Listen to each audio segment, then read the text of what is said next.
Hi everyone, welcome to E-commerce Success by Ad360, the channel that makes business owners happy, productive, and successful.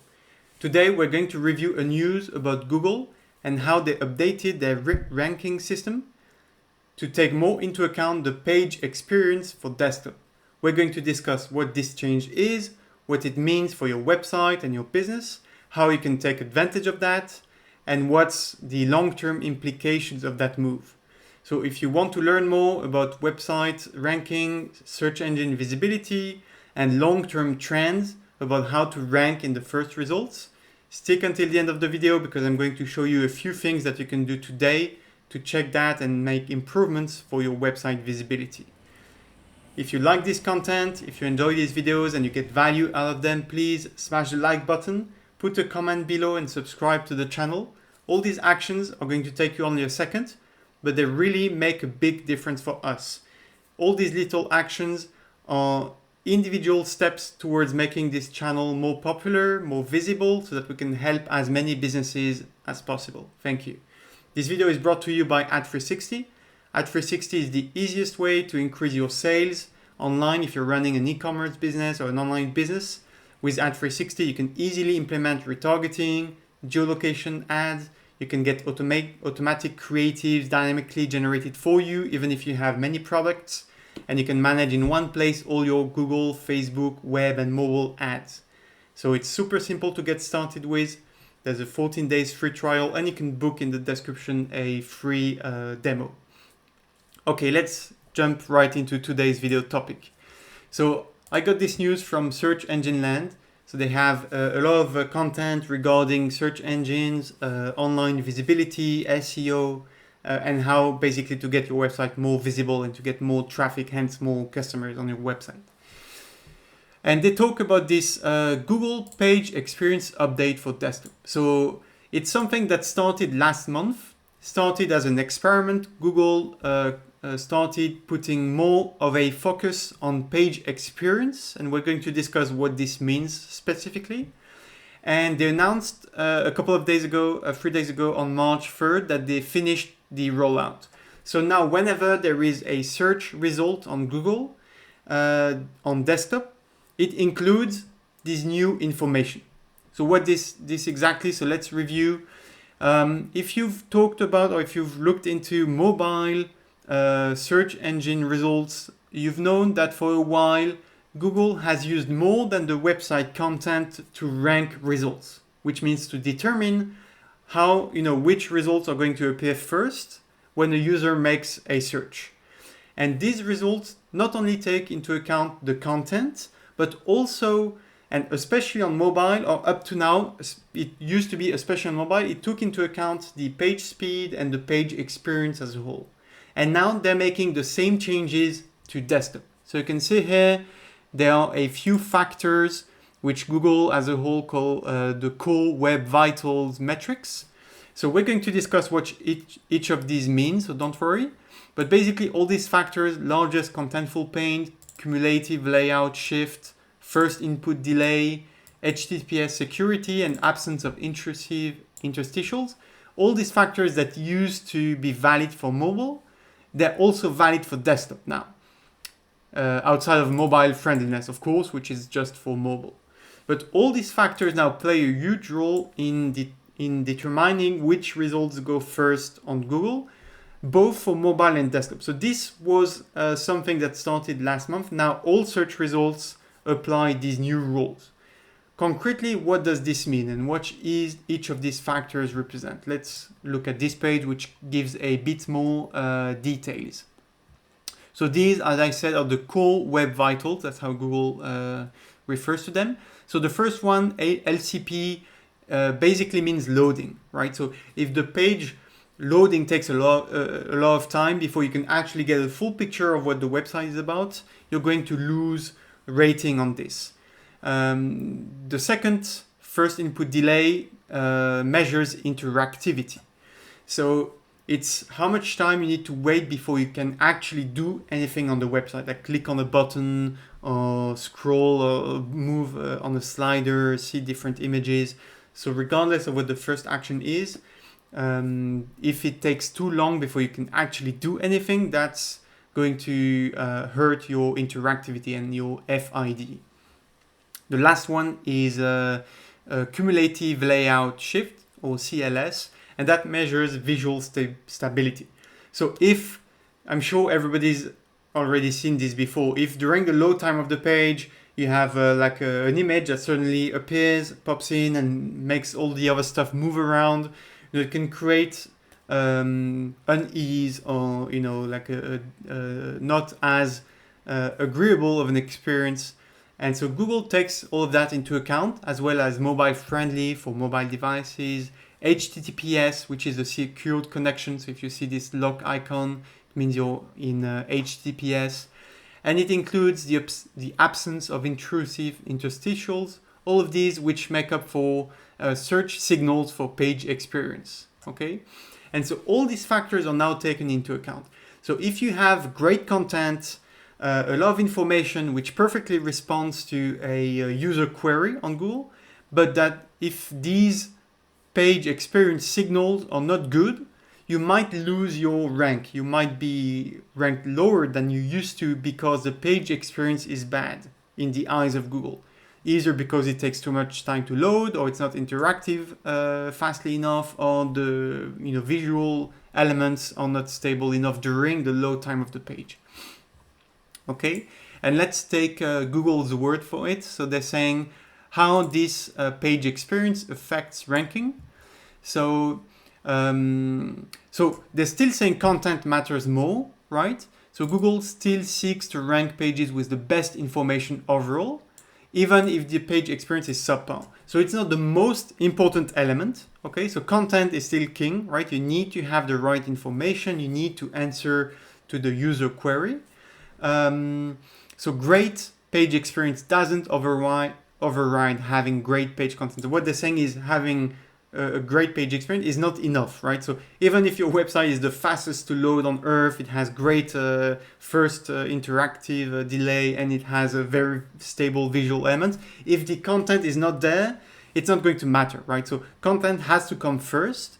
You have to have a website which is detailed enough, with a lot of information, which is on point, relevant, unique, which responds well to popular queries or search on the search engine. As we discussed last week, so we made a few videos on how you can improve the content on your website. So that's why we made these videos first. But today we're talking about page experience, because they say, so it's not going to make up for bad content, but however, in cases where there are many pages that may be similar in relevance, page experience can be much more important for visibility in search. So having great content is necessary. It's the most important thing that you need to work on for your website. But once the content is there, and especially if you have many competitors, or if it's a very competitive niche, or you have many websites talking about the same subject or selling similar products, then page experience is going to be that much more important to differentiate yourself and come on top of your competitors. So making the page experience better can actually be a way to differentiate yourself and improve your ranking and get more customers and pass your competitors if you're doing this right. So I'm going to show you a tool which you can use to measure these web vital signals and this page experience. So if I take our website, for example, so this is our website and the page that presents the Shopify store. If you want to measure how this thing is and whether it's a good page experience, you can actually go to this tool. So this is a tool by Google, Page Speed Insights. So I will put the link in the description below. And you see here you have a ranking for mobile and desktop. So I've used now on desktop, I've used our page to show you that with a lot of work and effort, because we did put some time into this to make sure we had a good page experience, you can hit even 100 is possible. So you see here you have all these things we discussed. So the first contentful paint, we have the time to interactive and the cumulative layout shift. So this is the only one where we could do a bit better. I think to be green you need to be below 0.1, so we're pretty close. So that's quite good still. So these are measured on this page. You can use that. So if you don't know what your performance score is, I recommend you do this for desktop as well as mobile. Mobile scores are usually a bit lower, but the news today as of the 3rd of March is now these criteria, these factors do matter now as well for desktop searches. Let's use another website. So this is one that we reviewed last week in a video. And it's a beautiful website, very well made. We had given already a few tips with regards to getting your website crawled and indexed by Google. And I see that you did make some change on your website, because last week when we checked that, you weren't even appearing in the results. So if you're getting new to e-commerce, to website management, you want to make that test as quickly as possible. It's site, semicolon, and your website URL. And you see if you come up in the results. So last week, this website didn't come up in the result. Now it does. So congrats. That's already a major step in the right direction. But now the next step you have to work on to get more visitors and to start ranking on user searches is to improve your page experience. So you see this one is good, but these other ones, so this one is orange and the 4 other ones is red. I think the biggest problem is this speed index and largest contentful paint. So this means it takes a lot of time before the bulk of your website is loaded, right? And the good thing is this Google tool, so the Page Speed Insights tool, they don't just give you the score, they actually tell you quite precisely what you need to do to improve that score, which is great. I love this tool because they tell you, if you see they rank by importance, the factors and how much time you can save by making these fixes. So first one, for example, they tell you which images can be optimized to be faster to load. So for example, if you make that change on this image, you can almost divide by 2 the size. So it's going to be twice as fast to load.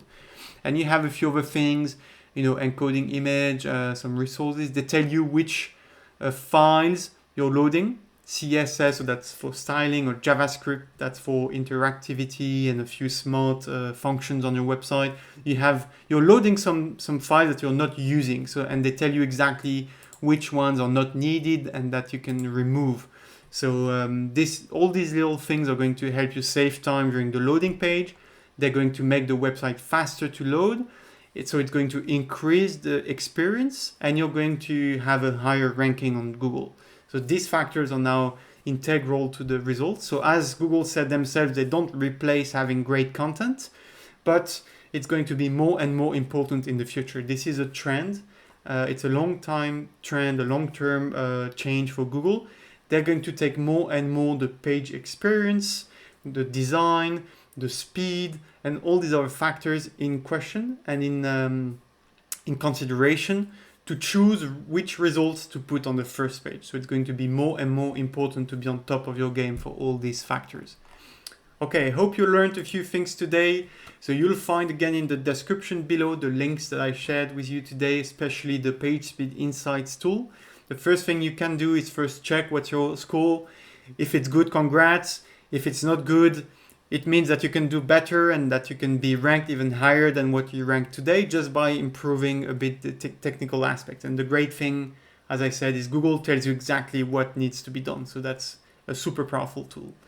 I hope you learned a few things. If you did, please put a like on these videos. Put a comment below to share your score if you want to. That'd be interesting. If you need help to fix any of that stuff, or you want to do a more in-depth audit of your website, any technical issues you may have, product setup in Shopify or another e-commerce system, or if you want to discuss your marketing strategy and advertising strategy, you can book a call with us. We're doing free consulting and free audits at the moment. It's a way for us to celebrate the recent release of our Shopify app on Shopify, the Shopify Ad 360 app. So we're doing a ton of free service.